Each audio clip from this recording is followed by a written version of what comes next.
Super Bowl this season, Illinois returns 12 starters from last season's team, including 7 on offense and 4 on defense. Coach, go ahead with an opening statement. Thank you very much. First off, it's an honor and a privilege to get a chance to be the head football coach for the University of Illinois. From my time up north, I had an opportunity to look at our university from afar and just really kind of believe in what it stood for, a great academics and a lot of potential with our football team.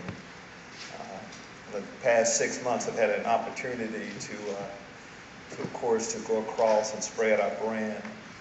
As much as anything, get an opportunity to get to know our football players. We have 3 players representing our university: Dwayne Smoot, Wes Lunt, and Keyshawn Vaughn, that will be leading our team this year. And so we couldn't be more excited to have an opportunity to play in the Big Ten, a conference that, that goes, you think about, some of the top teams competing for championships each year. We're not there yet, but in time, we would like to be a part of that conversation also. I would also like to just, express, and just like to give our prayers to the University of Nebraska and Michigan State on the loss of 2 of their football players. Just never know each day. Have to live life like it's your last day, but when you lose 2 young men like that, of course, it's tragic. Again, we're excited about starting our football season. Next week, we get a chance to get, we're going through spring ball, get a chance to get out on the football field. Our coaching staff is pretty excited. I'm excited about Garrett McGee leading our offense, excited about Hardy Nickerson leading our defense, and Bob Likuszewski leading our special teams, as our coaches. So again, a lot of excitement. Feel like, we're Chicago's team. Also, we have a lot of alumni up here, so it's good to get up here. Without that, I'd like to take your questions.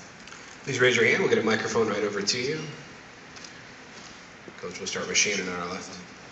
Shannon Wright, Chicago Tribune. Obviously, the test is going to be winning games, but just how much has your job been about changing perception? How much has it been like that already, and how much of a role do you have to kind of take on with that and kind of changing fans' perception of the program right now? It was Shannon, right? Well, it's been a lot of that. I knew coming in, we had to sell our brand, and Josh Whitman, our athletic director, and I have covered quite a bit of ground, speaking with our fans, our alumni, letting them know about, the new day, as there's a rebirth of our program. So it is a lot about that, but eventually, as you also mentioned, it will come down to what we do on the football field. We realize that. We realize we have to put a better product on the football field. It's as simple as that. That's why, again, I'm excited about the players we have. When you come into a new situation, a new team, and you have a lot of seniors that have played a lot of football, it gives you hope, and that's what we have. We'll come down here real quick, Coach, on our left, right in the aisle. Yes. Bill Bender, Sport News. Coach, you mentioned being Chicago's team, so I know you can't name players' names, but how has the recruiting process in Chicago gone so far? The recruiting process overall has gone well. We have some areas that we identified, but in order for us to do well, we need to do well in the Chicago area. And why wouldn't you want to do well? A lot of great athletes here. And as you say, without mentioning names, I'll just say recruiting has gone well. They're listening to us.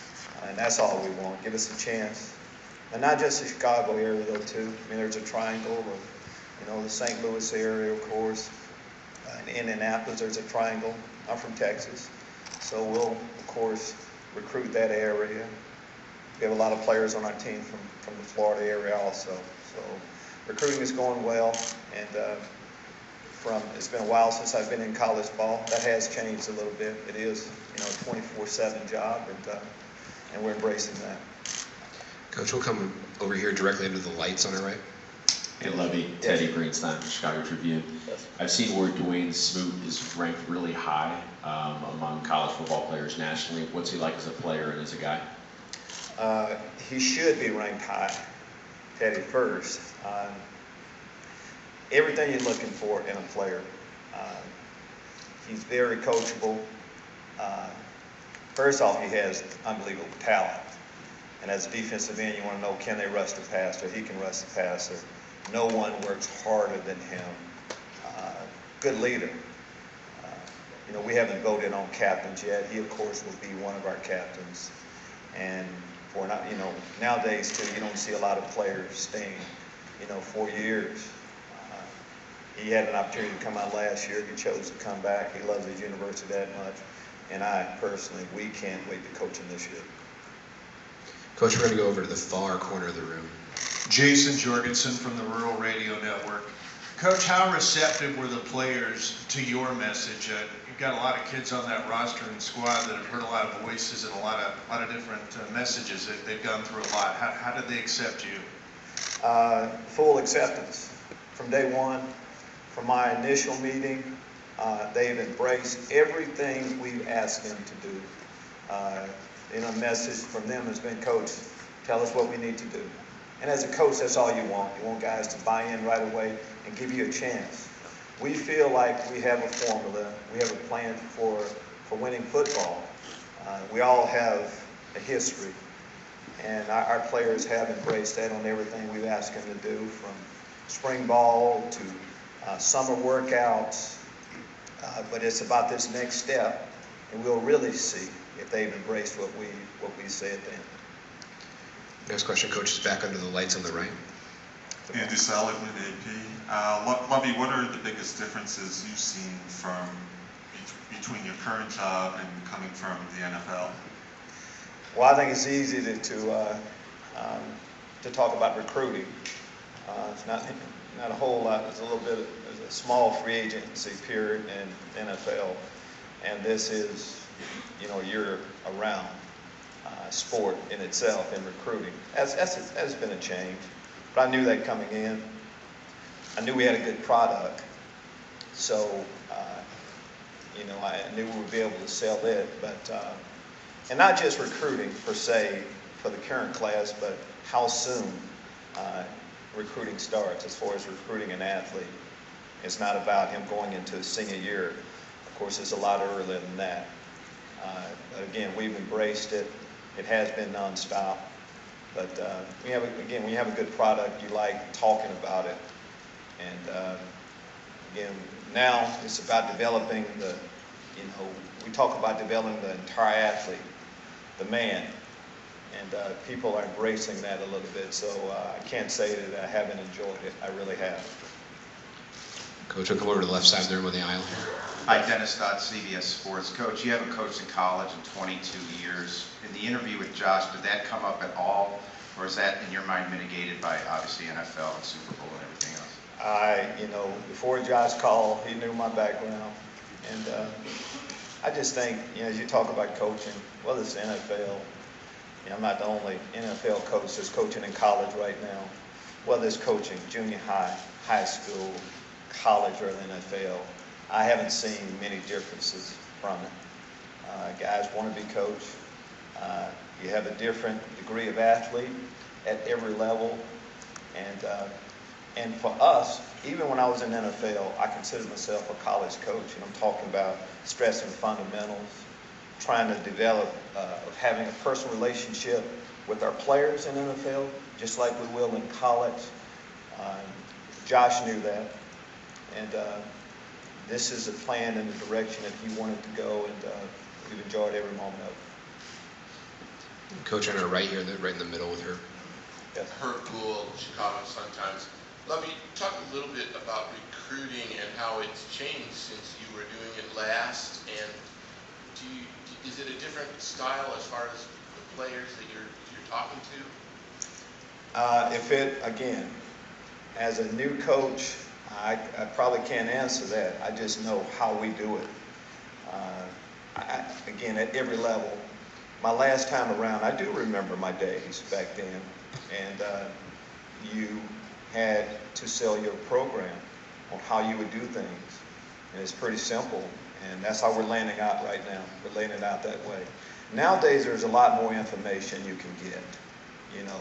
So when you initially start those conversations, they know a lot about you right away. We all have a history that you can really research. But for me, this is who I am. I don't feel like I'm a phony. I let people know how we're going to do things. And again, players can get information from players that we have to get the information that they need. So that's how we're doing it. We feel like once people really listen to how we're going to do things and see how we coach on a daily basis, that people will want to get on board with that. All right, Coach, right down front on our right. Hey, Lovie, how's it going? Jonathan Jaffe, B1G Media Days. Keyshawn Vaughn is here representing the team as a sophomore. What does that say about your thoughts about him, just the fact that he's here representing this team at such a young age? Well, Keyshawn has heard it quite a bit, and whenever I get a chance to talk about our football team, I talk about Keyshawn. You know, now we talk a lot about recruiting, and so I look at a lot of different videos, a lot of guys coming out. And for Keyshawn Vaughn, I even went back and watched his high school video coming out. And he was a great player then, and I think he's a great player now. I know he's young, but you can tell, you know, really good football players at a young age. I think he can do it all. I think he can run in between the tackles. He can make you miss in the open field. He can catch the ball out of the backfield. He has a little bit of size to him. We'll ask him to block from time to time, too. Just excited about Wes Lund, handing him the ball. And it's just, again, it's just not about Keyshawn.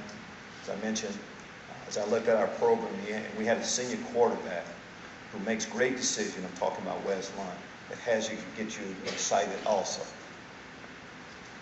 Time for one or two more. If you have a question, please raise your hand. We have one here on the left. Yeah. Hi, Lovie. Tim May. Hello, Tim. Always got us mixed Been a up. while. Always got us mixed up, man. Hey, when you look at your team, where are you lacking? Like you talked about, you want to be in the conversation, but where definitely are the places you're lacking right now, in your opinion? Well, Tim, instead of the places we're lacking, you know, as I looked at our roster coming in, you know, I talked about our senior quarterback. You want to know what you have at the quarterback position in order to have success. We have 3 senior offensive linemen. That gets you excited. I mentioned Keyshawn Vaughn, our running back. We'll have a fullback on our roster this year also. But the strength of our football team is our defensive line. And whenever you get an opportunity, you know, it starts up front. You know, I'm a head coach because of what we've done on the defensive side of the football. I realize that. And also just, you know, talking about the positive and the pluses for our team. To be able to get a player like Hardy Nickerson Jr., you know, which is kind of cherry on top a little bit also. I think Jalen Dunlap as a corner is a good player. So I'm going to talk more about that. I think we have good marquee players at every position. We don't have as much depth as we will have eventually. Hopefully we'll get lucky on some injuries and we should be okay. All right, thank you very much, Coach. That's all the time Thank you we have. very much.